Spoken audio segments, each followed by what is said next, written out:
अस्सलाम वालेकुम, नमस्कार, सत श्री अकाल एंड गुड इवनिंग। मैं हूं आरज़ू काज़मी और आप हमेशा की तरह से देख रहे हैं भेजा फ्राई। जी हाँ, भेजा फ्राई के नए एपिसोड के साथ हम हाजिर हैं और इससे पहले कि हम चलें अपनी न्यूज़ की तरफ, आप सबसे रिक्वेस्ट है जिसने भी चैनल को सब्सक्राइब नहीं किया है प्लीज़ चैनल को सब्सक्राइब करना ना भूलिएगा। बात हम करेंगे सबसे पहले ज़ाहिर है पाकिस्तान की। आजकल पाकिस्तान के अलावा हम कहीं इधर-उधर पड़ोस में भी नहीं झाँक रहे। उसका रीज़न आप समझ सकते हैं कि इलेक्शंस हुए हैं और इलेक्शंस के बाद अभी तक कंप्लीट रिजल्ट्स नहीं आए हैं, लेकिन बहरहाल काफी रिजल्ट्स आ चुके हैं और लग यही रहा है कि जो इंडिपेंडेंट कैंडिडेट्स हैं, जी हाँ, वही जीतते चले जा रहे हैं और ये बात यकीनन बाकी पॉलिटिकल पार्टीज के लिए बहुत फिक्रमंद हो जाने वाली है। इमरान खान जब से जेल गए हैं, इमरान खान हीरो बन गए। उससे पहले इमरान खान को लोग इतना पसंद नहीं कर रहे थे। इमरान खान की जब गवर्नमेंट थी तो उस वक्त इमरान खान से ना तो फॉरेन पॉलिसी हैंडल हो रही थी और ना ही खान साहब जो है वो इकोनॉमी को संभाल पाए थे। हर तरफ से इमरान खान के खिलाफ ही बात की जा रही थी। अगर किसी को पसंद थे इमरान खान तो वो सिर्फ हमारे भारतीय दोस्तों को पसंद थे, जो कहते थे कि जी भारत के लिए इमरान खान से बेस्ट प्राइम मिनिस्टर पाकिस्तान का हो ही नहीं सकता। लेकिन खैर, इमरान खान साहब जो है वो उनको बहरहाल फिर उनकी गवर्नमेंट गई, फिर उनको अरेस्ट किया गया और अरेस्ट होने के बाद से इमरान खान के साथ लोगों की हमदर्दियां हो गई और इमरान खान जो है, जी हाँ, वो एक तरह से हमदर्दी के वोट लेकर इस बार उनके बहुत सारे साथी जो है या बहुत सारे ऐसे लोग जो इमरान खान की पार्टी के थे या हैं मगर इंडिपेंडेंट कैंडिडेट्स के तौर पर इलेक्शन लड़े, वो लोग जी कामयाब हुए हैं। और अब हुआ ये है कि मियां नवाज शरीफ हो चाहे वो आसिफ अली जरदारी हो, दोनों की ही पार्टीज जो है वो इतने वोट्स या इतने लोगों को नहीं जितवा सकी कि वो गवर्नमेंट बनाए। इसीलिए अब एक बार फिर दोनों पार्टी सर जोड़कर बैठ गई हैं। लाहौर में भी मीटिंग चल रही है, कराची में भी मीटिंग चल रही है।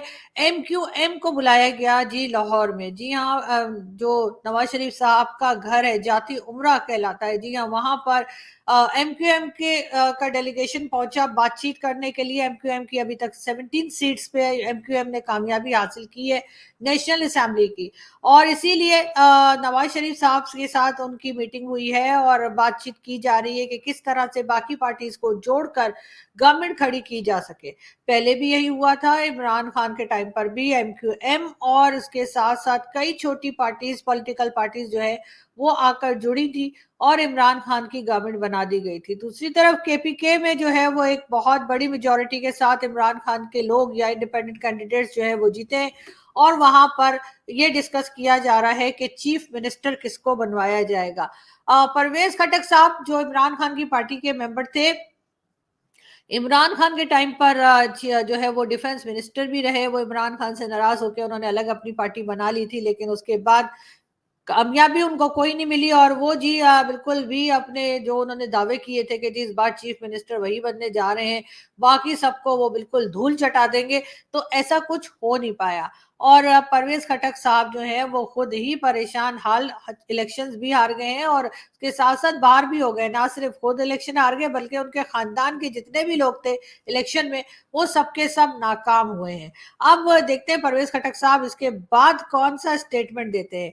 बात करेंगे जमाते इस्लामी की। जी हाँ, जमाते इस्लामी के अमीर यानी कि सिराजुल हक साहब भी देखिए सोए हुए, मेरे ख्याल है किस्मत भी सो गई तो उन्होंने सोचा मैं भी थोड़ी देर आराम कर लेता हूँ। सिराजुल हक साहब भी हार गए, उनकी पार्टी भी हार गई। ऐसे एक तरह से देखा जाए तो जितनी रिलीजियस पार्टीज थी उनको पाकिस्तान की पब्लिक ने रिजेक्ट कर दिया, चाहे वो हाफिज सईद का बेटा हो, चाहे वो टीएलपी वाले हों, चाहे वो जमाते इस्लामी वाले हों, बहुत बुरी तरह से हारे हैं।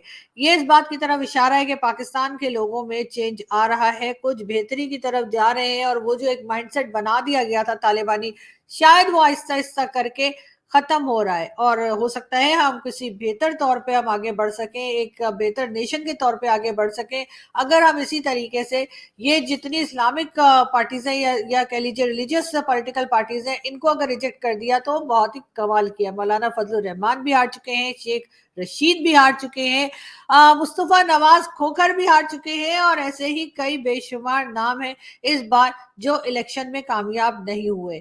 मगर ये जरूर है कि पीपल्स पार्टी और पीएमएलएन जो है वो मिलकर ये फैसला करने की कोशिश कर रही है कि आके प्राइम मिनिस्टर किसको बनाया जाए।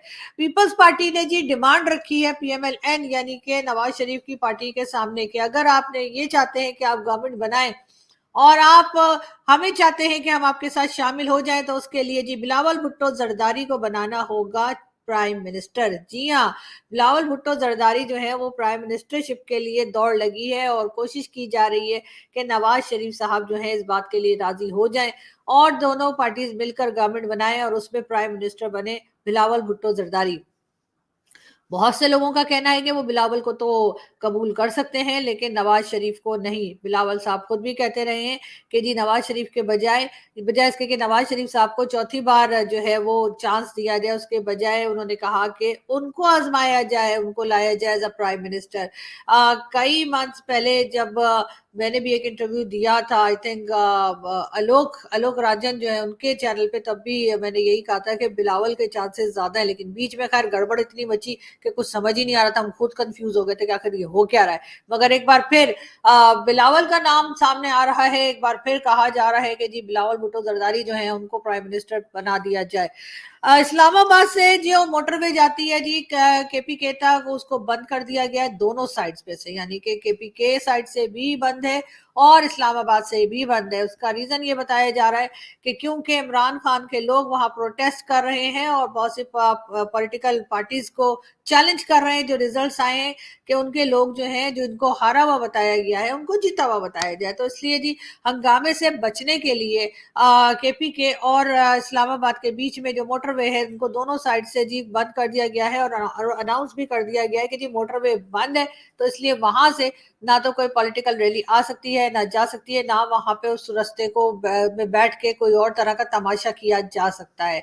साथ साथ हम आपको ये भी बताते चलें कि जी अभी तक पब्लिक जो है वो इंतजार में है कि कंप्लीट रिजल्ट्स जो है वो हमें बताए जाएं ताकि पता लगे कि आखिर पाकिस्तान में हो क्या रहा है, कौन सी पार्टी है जो गवर्नमेंट बनाने जा रही है। उसमें खैर 2-4 दिन लगेंगे, लेकिन साथ साथ हम आपको ये भी बताते चले कि जी इस वक्त भी पीपल्स पार्टी जो है वो मशवरे कर रही है, उसमें आसिफ अली जरदारी भी शामिल है, साथ साथ बिलावल भुट्टो जरदारी भी शामिल है और वहां ये फैसला किया जा रहा है कि आखिर वो गवर्नमेंट बनाने के लिए किस तरह से आगे बढ़ सकते हैं और किस तरह से कौन सी पार्टी के साथ मिलकर ये सब काम जो है वो किया जाएगा। हम आपको ये भी बताते चले, जी हाँ, ये आपको दिखाई दे रहे हैं शहबाज शरीफ साहब। जी हाँ, शहबाज शरीफ साहब का कहना यह है मुस्लिम लीग नून यानी पीएमएल-एन जो है वो सबसे बड़ी पॉलिटिकल पार्टी बनकर उभरी है, यानी कि वो पीटीआई के लोग, यानी कि जो इमरान खान की पार्टी के लोग जीते हैं उनको शहबाज शरीफ साहब काउंट ही नहीं कर रहे, मतलब कुछ भी बोल रहे हैं शहबाज शरीफ साहब। अगर इमरान खान के लोगों को उनकी पार्टी के अंडर वो आप लोग जीतने देते, बल्कि जीतने क्या देते, जीतो वो गए, आप अगर लड़ने देते आप इलेक्शन, तो शायद आपको पता लगता कि पीटीआई को ज्यादा वोट पड़े गए, और उसका मेन रीजन यही है कि आपने खान साहब को डाल दिया जेल में और उसके बाद खान साहब को मिल गए सारे के सारे हमदर्दी के वोट, और इस तरह से इमरान खान जो है वो जेल में रहकर भी जीत गए और आप जेल से बाहर रहकर भी हार गए। लेकिन बहरहाल अगर आपको यही लगता है कि आपकी पार्टी सबसे आगे है तो हम क्या कह सकते हैं। आप हम आगे अगर बढ़े और हम बताएं जी, एक और आपको मेंबर दिखाई दे रहे हैं, खुर्रम दस्तगीर साहब। जी हाँ, ये खुर्रम दस्तगीर साहब भी पीएमएल-एन के हैं। उनका कहना ये है कि हमारा वोटर इसलिए बाहर नहीं निकला कि हमारे वोटर को लगा कि हम जीत चुके हैं। मतलब ये कौन सी लॉजिक है कि आपके वोटर को लगा कि आप जीत चुके हैं इसलिए आपका वोटर बाहर ही नहीं निकला। ये खैर खुर्रम दस्तगीर साहब जो है वो कुछ, मेरा ख्याल है कुछ ज्यादा बता रहे हैं, ऐसा कुछ नहीं है, लेकिन बहरहाल अगर उनको ऐसा लगता है तो लगा करे, लेकिन ऐसा नहीं है। जिस वोटर ने बाहर निकलना था वो निकला और जिसको वोट डालना था वोट डाला। बात सारी ये है कि इस बार भाई लोग ने कोई गड़बड़ इस वक्त नहीं की है। भाई लोग ने रिजल्ट्स चेंज नहीं किए, बल्कि वो रिजल्ट्स आने दिए और उसके बाद आगे की गेम जो है उसको प्लान किया जा रहा है। इसलिए आप हरगिज ये फिक्र मत कीजिए कि आपका वोटर बाहर आया कि नहीं आया, वोट पड़े कि नहीं पड़े, इसलिए कि वोट तो पहले भी पड़ा करते थे और जो जिसको देना चाहता था उसको देता था, लेकिन उसके बाद आते थे भाई लोग और वो आके रिजल्ट्स को चेंज कर देते थे, बल्कि आते क्या थे बाहर ही खड़े होते थे। इस बार ऐसा नहीं है, इस बार थोड़ा सा ना स्क्रिप्ट चेंज है, इस बार जो है ना उस तरह से फिल्म नहीं बन रही जैसे हमेशा बना करती है, बल्कि इस बार कुछ और है। आप तो जानते हैं सीट साहब गंदा है पर धंधा है ये। जी हाँ, सब कुछ ऐसा ही चल रहा है, मगर खुर्रम दस्तगीर साहब जो है वो मानने को तैयार नहीं है। बहरहाल देखते हैं आगे क्या होता है। हम बड़े आगे और जी आपको नजर आ रहे हैं यहाँ पे जी प्रेसिडेंट आरिफ अलवी साहब। आरिफ अलवी साहब का कहना ये है कि अगर इलेक्ट्रॉनिक मशीन्स होती हमारे पास वोटिंग के लिए तो ये गड़बड़ ना होती। बिल्कुल ठीक कहा सर, लेकिन उसके लिए आपके पॉलिटिशियंस, आपके एस्टेब्लिशमेंट, आपके एजेंसीज, आपके ये वो भाई लोग, ये सब लोग खाना पीना छोड़ेंगे तो पैसे बचेंगे ना मशीनरी खरीदने के। ऐसे तो आ नहीं जाएंगी कि जाहिर है कि फ्री में तो आती नहीं है। वैसे तो आप लोग हर बहुत कुछ फ्री में भी ले आते हैं, लेकिन बहरहाल इसके लिए आपको पैसे होने चाहिए और फिर उसके बाद उस पैसे को वहीं पे लगना चाहिए जहां पे आपने उसे खर्च करना है, तब ये हो पाता। लेकिन बहरहाल अच्छा आइडिया दे रहे हैं, मगर नेक्स्ट टाइम के लिए मे बी हो सकता है अगले इलेक्शन तक हो जाए। वैसे अगले इलेक्शन कौन सा दूर है, वो कॉर्नर में खड़े हुए जी 2-2.5 साल में हो ही जाएंगे। तो बेफिक्र रहिए, हमारे यहाँ कब किसी ने 5 साल मुकम्मल किए हैं जो इस वक्त आने वाली गवर्नमेंट करेगी। यकीनन ये गवर्नमेंट भी जो आएगी वो थोड़े ही दिनों में जो है वो टाटा बाय बाय हो जाएगी और उसके बाद फिर कहा जाएगा कि नहीं जी अब जो है ना फिर इलेक्शन कराएंगे और फ्री एंड फेयर इलेक्शन। वैसे इस बार भी फ्री एंड फेयर इलेक्शन ही हुए, हमेशा फ्री एंड फेयर इलेक्शन होते हैं। वो तो बाद में जो है वो चेंजेस किए जाते हैं, उसका अभी तक हमने कोई नाम नहीं रखा कि उसको क्या कहना है। खैर एमक्यूएम के लोग जी पहुंच गए। एमक्यूएम जो है वो लाहौर में उन्होंने जी बात कर ली है और नवाज शरीफ साहब के साथ उनकी बातचीत हो गई है। और अब इस वक्त जो है खालिद मकबूल सिद्दीकी जो कि पीएम एमक्यूएम के लीडर हैं, वो इस वक्त प्रेस कॉन्फ्रेंस कर रहे हैं और उनका कहना ये है कि जी मुल्क को बहुत खतरात हैं, इस वजह से जो है हम चाहते हैं कि सब कुछ बेहतर हो जाए। इस किस्म की स्टेटमेंट वो हर इलेक्शन के बाद देते हैं और जो पार्टी भी जीती होती है उसके साथ जाकर मिल जाते हैं। ये बात भी सब लोग बहुत अच्छे से जानते हैं। खैर देखते हैं कि इस बार एमक्यूएम क्या फैसला करती है। वैसे एमक्यूएम कोई फैसला करती नहीं है, एमक्यूएम से फैसला करवाया जाता है, इसलिए कि एमक्यूएम हो, टीएलपी हो, टीटीपी हो, पीटीआई हो, जितनी भी ये पार्टीज हैं ज्यादातर वो इस्टेब्लिशमेंट की ही बनाई हुई है। उन्हीं के कहने से ये उड़कर आ जाते हैं और पार्टीज के साथ बैठ जाते हैं जो गवर्नमेंट बना रही होती है। और जिस वक्त इस्टेब्लिशमेंट इनको कहती है चलो निकलो फूटो, उस वक्त ये जी उड़कर वापस निकल जाते हैं और वो गवर्नमेंट जो होती है वो धड़म से गिर जाती है। जी हाँ, ये बड़ा पुराना खेल है और अभी तक उसी तरह से खेला जा रहा है। इस खेल में कोई चेंजेस फिलहाल हमने नहीं देखे। इस वक्त भी जितनी पॉलिटिकल पार्टीज हैं, यानी जितनी छोटी पॉलिटिकल पार्टीज हैं, चाहे पीएमएलक्यू हो, चाहे एमक्यूएम हो या कोई दूसरी पार्टीज होंगी, बाप पार्टी जो है, हमने एक बाप पार्टी भी बना रखी है बलूचिस्तान से, वो आप लोगों को मैं बाद में बताऊंगी। तो वो ना वो सारी की सारी आते हैं उड़ के। बाप पार्टी के ये भी है, काकड़ साहब भी है जी, अनवारुल्लाह काकड़ जो अभी हमारे केयर टेकर प्राइम मिनिस्टर थे, हाँ जी वो भी थे। तो जी वो आते हैं और आके उस पॉलिटिकल पार्टी का हिस्सा बन जाते हैं जो गवर्नमेंट बनाने जा रही हो। और जब भाई लोग को लगता है यार बहुत हो गई ना, तो बहुत दिन प्राइम मिनिस्टर रह गया, इसको हटाओ भाई, इसकी शक्ल अच्छी नहीं लग रही हमें, तो उस वक्त ना फिर वो कहते हैं कि जी एक एक करके ना जो छोटी पार्टीज होती है कोई ना कोई बहाना करके, आज जी आपने खीर नहीं खिलाई, आज आपने जो मिठाई में नमक था, आज आपकी चाय में चीनी नहीं थी, आज आपने पकौड़े अच्छे नहीं बनाए। तो ये सब कहकर, तो पकौड़े से मुझे याद है पकौड़ों का सीजन आने वाला है। जी हाँ जी हाँ, रमजान शुरू होने वाला है और रमजान शुरू होते ही आपको पता है मैं तो पकौड़े खाना शुरू कर देती हूँ। मैं तो रमजान का इंतजार इसलिए करती हूँ, रोजे तो रखूँ तो बिल्कुल रखती हूँ, लेकिन उसके साथ साथ पकौड़ों का बड़ा इंतजार रहता है। मैं तो सहरी में भी पकौड़े खा रही होती हूँ और अफ्तारी में भी पकौड़े खा रही होती हूँ। मतलब मेरा नाम उस वक्त जो आरजू पकौड़ा हो जाना चाहिए। खैर मैं अपनी बातें नहीं कर रही, आगे बढ़ते हैं। मैं ये कह रही थी कि उस वक्त जब कह दिया जाता है कि जी आप यहाँ से आप लोग निकल जाइए, तो फिर उसके साथ ही साथ जी बिल्कुल जितने भी एमक्यूएम के लोग होते हैं, पीएमएलक्यू के लोग होते हैं और जितनी छोटी पार्टीज होती है, बाप ये मम्मा पापा जितनी ना, ये सारी की सारी ना पतली गली से निकल जाती है। और वो बेचारा प्राइम मिनिस्टर जो होता है, जो एक दिन पहले कह रहा होता है मेरे अलावा कोई चॉइस नहीं है, उसको पता लगता है कि बहुत चॉइस पड़ी हुई है पाकिस्तान में। वो कहते हैं हाँ ये तो मुझे पता ही नहीं था, तो उसके साथ ही गवर्नमेंट होता है ड्रंग करके नीचे गिर जाती है। तो वही कुछ होगा इस वक्त। चाहे प्राइम मिनिस्टर आप बिलावल को बना दीजिए, चाहे वैसे बिलावल साहब को मैं ये जरूर एडवाइस करूंगी कि अगर आप प्राइम मिनिस्टर बने ना तो प्लीज एक टाइम का खाना बस खाया करें, और वो भी एक क्वांटिटी में, ये नहीं इतना सारा ले लें, इसलिए कि जो आपका वेट बढ़ता चला जा रहा है उस पर तो सब लोग एतराज कर रहे हैं। हमें हमारे दोस्त भारत से भी कह रहे हैं कि भाई इसका कोई वजन वजन कम करो, क्या हो गया इसको।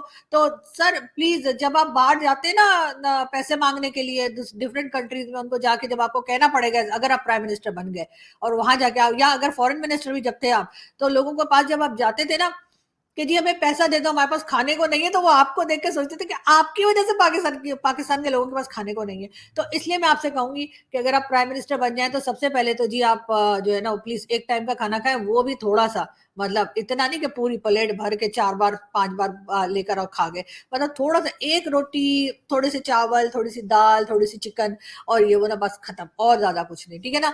और खीर भी मीठा कम से कम खाइएगा, और मतलब थोड़ी जॉगिंग भी कर लेना, थोड़ा पैदल ऑफिस चले जाया किएगा ना, तो उससे थोड़ा आपका वजन कम होगा, थोड़ा थोड़े शेप में आ जाएंगे आप ना, समझा करें ना। मतलब इमरान खान को देखें, इस एज में भी इमरान खान कितने स्मार्ट है, एकदम स्लिम, हालांकि खाते खान साहब भी बहुत है। मैं एक दो बार ऐसे फंक्शंस में गई हूँ जहाँ इमरान खान थे, उस वक्त खैर प्राइम मिनिस्टर नहीं बने थे खान साहब, तो उनकी प्लेट देख के तो मुझे चक्कर आ गए, इतना खाना खान साहब ने डाला था, लग रहा था अगली बार इनकी इनकी बारी नहीं आनी है कि इनको कोई डिश में से कुछ लेने देगा। तो खान साहब ने ढेर सारा खाना रख जो है ना प्लेट में डाला होता है, लेकिन फिर वो एक्सरसाइज करते हैं, वॉक करते हैं, दौड़ते भागते हैं, लटकते लुटकते, इधर मैंने उनके देखा एक्सरसाइज करते हुए, उनकी वीडियोज आई। तो इसलिए जी मैंने मुझे लगता है कि खान साहब जो है ना वो खाना फिर वो बर्दाश्त कर जाते हैं, मोटे नहीं होते। लेकिन ये बिलावल साहब तो खैर, हम यहाँ बिलावल साहब की हेल्थ और बिलावल साहब का फिगर और बिलावल साहब की जो बॉडी है वो डिस्कस करने नहीं बैठे, लेकिन फिर भी उनको देखकर जो बाहर से दूसरी कंट्रीज में जहां आप जाके पैसे मांगते हैं ना, वहां पे लोग कहते हैं कि देखो जी, इनका तो प्राइम मिनिस्टर, फॉरेन मिनिस्टर या कोई सा भी मिनिस्टर जो है वो तो इतना खाता पीता लगता है, तो इनको क्या पैसों की जरूरत है, इसीलिए वो हमें लेट पैसा देते हैं। देखा नहीं IMF वालों को कितनी नाक रगड़वाते हैं, उसके बाद जाके थोड़े से पैसे देते हैं, इसलिए कि जब आप जाते हैं आप दिखाते जी ये हमारे मिनिस्टर्स हैं, तो उनको पता लगता है कि यार इनके मिनिस्टर्स का खा खा के ये हाल हो गया है, तो फिर इनको पैसा ना ही दे तो अच्छा है, ताकि थोड़े स्लिम हो जाए। लेकिन खैर हम आगे बढ़ते हैं। बहरहाल मैं आपको बता रही थी कि फिर वो गवर्नमेंट जो है ना वो इस तरह से गिरती, आप लोग सुन ही चुके हैं ना, आप समझ जाइए ना, अब क्या बार बार मैं बताऊं। खैर आगे बढ़ती हूँ मैं आपको बताऊं कि जी आपको अब ये आपको कौन नजर आ रहे हैं, ये जी आपको नजर आ रहे हैं खुशी शाह साहब। खुशी शाह साहब का कहना यह है कि पीटीआई के साथ भी बातचीत की जा सकती है, कोई चीज हर पे आखिर नहीं। जाहिर है जी, अगर पीटीआई इतनी सारी सीट्स ले लेगी तो आप बातचीत तो करेंगे ही ना, बातचीत तो करनी पड़ेगी। ऐसे थोड़ी है कि बातचीत नहीं करेंगे, वो जीत गए फिर भी कि हम तो बात नहीं कर रहे, तो ऐसा नहीं है। तो खुशी शाह साहब का कहना है कि जी पीटीआई के साथ भी बातचीत हो सकती है और कोई भी हरफे आखिर नहीं है। तो जाहिर है जी, पॉलिटिक्स में तो सब ऐसा ही है, हमने तो ये भी देखा है, एक दूसरे को बुरा भला कह रहे होते हैं और फिर साथ बैठ के चाय कॉफी और नाश्ते भी कर रहे होते हैं। तो बिल्कुल ऐसा ही होता है, तो होना भी चाहिए। खैर आखिर में मिल बांट के खाने में ही बरकत होती है ना, अकेले अकेले कोई क्या कर लेगा, कितना आप लोग खा लोगे, कितना आप लोग करप्शन कर लोगे। तो मिल बांट के उसका आइडिया, कभी इसका आइडिया, कभी, समझ रहे ना मैं क्या कह रही हूँ। खैर हम आगे बढ़े और हम आपको ये भी बताते चले कि जी साथ साथ अगर हम बात करें एतजाज एहसन साहब की, उनका कहना ये है कि जी सब नशिस्तें वापस होंगी। जी हाँ, जितनी सीट्स हैं वो वापस होंगी, नवाज शरीफ की सीट वापस आएगी, यास्मीन राशिद जीती हुई हैं, ये जाली रिजल्ट है। जी हाँ, ये कहना है एतजाज एहसन साहब का कि ये जाली रिजल्ट है। वैसे कमाल है एतजाज एहसन साहब, आप कभी पीटीआई के साथ हो जाते हैं, कभी पीपल्स पार्टी के साथ हो जाते हैं, कभी किसी के साथ हो जाते हैं, कभी किसी के साथ हो जाते हैं। मुझे तो बहुत बार यही समझ नहीं आता कि हमारा कौन सा पॉलिटिशियन आजकल किस पार्टी में, इतनी ज्यादा ये लोग पार्टीज बदलते हैं। तो एक बार फिर एतजाज हसन साहब पहले पीटीआई की तरफ हो गए थे, इमरान खान की वाह वाह प्रोडक्शन में लगे हुए थे, अब उन्होंने फिर एक बार पीपल्स पार्टी को कहा है कि जी मैं पीपल्स पार्टी के साथ मरते दम तक रहूंगा। अब पता नहीं कब तक रहेंगे, लेकिन बहरहाल वो कह रहे हैं कि जी ये जाली रिजल्ट्स हैं। तो जाली रिजल्ट्स हैं तो सर उनसे जाके बात करें ना, जो रिजल्ट्स लाए हैं, जिन्होंने रात में रिजल्ट्स रोक दिए थे। वैसे इस तरह के रिजल्ट्स इमरान खान के जब इलेक्शन हुए थे, उस वक्त जब इमरान खान ने इलेक्शन में हिस्सा लिया था और इमरान खान प्राइम मिनिस्टर बने थे, उस वक्त भी यही कुछ हुआ था और इलेक्शंस के रिजल्ट्स को रोका गया था, और बाद में अचानक से इमरान खान के लोग ठगड़क ठगड़क ठगड़क जीतने शुरू हुए कि खान साहब खुद परेशान हो गए। खान साहब का बीपी कभी हाई हो रहा था, कभी लो हो रहा था, कभी हाई हो रहा था, कभी लो हो रहा था। और कई लोग जो गए, मैंने आपको पहले भी बताया था, कई लोग जो गए इमरान खान के पास जीतने के बाद और कहा कि खान साहब मैं भी जीत गया हूं, तो खान साहब ने कहा है तुमको किसने वोट दे दिया। लेकिन खैर पाकिस्तान में इस बार तो ऐसे इलेक्शंस भी हुए हैं कि जी जो पीपल्स पार्टी, पीएमएलएन, पीटीआई और एक दो पार्टीज एमक्यूएम वगैरह उनकी, पीएमएलक्यू, उनके रिजल्ट्स दिखाए और बाकी जितनी पार्टीज थी वहां पे 0 0 0 0, यानी उनको किसी घर घर के बंदों ने भी वोट नहीं दिया, ये बताया गया। उसके बाद जी हंगामा वॉर का, जी ऐसा कैसे हो सकता है, हमारे घर के लोग तो हमें कम से कम वोट डालेंगे ही ना, ऐसा थोड़ी कि हमें एक वोट भी नहीं मिला। उसके बाद जी अचानक रात को जो है रिजल्ट जो थे वो रोक दिए गए और सुबह तक उनके घर के लोगों से कहा भाई तुम लोग तो इनको वोट डाल दो। तो उस तरह से फिर करके ना, फिर आप समझ रहे थे, फिर एक दो वोट उनको भी मिल गए। लेकिन ये भी बड़े अजीब और गरीब रिजल्ट आ रहे थे, किसी की समझ में कुछ नहीं आ रहा था, लेकिन हमारा मीडिया गले फाड़ फाड़ के कह रहा है कि जी बहुत ही फ्री एंड फेयर इलेक्शन हुए। क्या करें यार, टीवी पे बैठे ना, आपको पता है टीवी पे बैठना कोई और बात होती है। मैं भी जब टीवी पे बैठती थी ना, मैं भी ऐसी पुट्ठी बातें किया करती थी।